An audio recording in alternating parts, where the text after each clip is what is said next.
The question almost every Muslim is asking, why, Ya Allah, this is happening?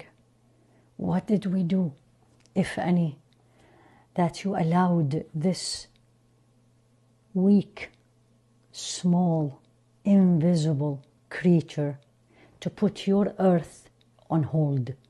The answer is always, it's in the Quran. Allah in chapter B 16, He said, Allah gave the parable of a city where it lived in peace and prosperity, and its provision came to them from everywhere. فَكَفَرَتْ بِأَنْعُمِ اللَّهِ. They did not thank Allah. They were not grateful to that blessing.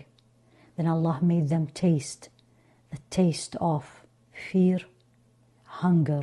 And then you go to Ar-Rum, chapter Ar-Rum, 2. ظهر الفساد في البر والبحر. Corruption, mischief spread on earth.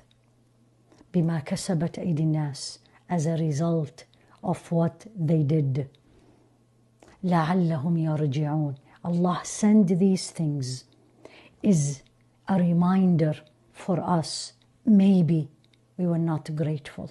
Maybe we misused and abused His blessings. Maybe we have spread mischief.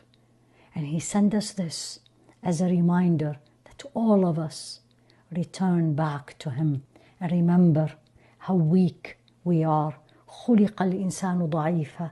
Human being was created very weak. An invisible creature, virus, put his life on hold. Think of these verses. Maybe it's time to go back to Him. Maybe it is time to beg Him. Maybe it's time to humble ourselves to Him. May Allah subhanahu wa ta'ala lift this test and trial from all His earth. Ya Rabbi, Ameen.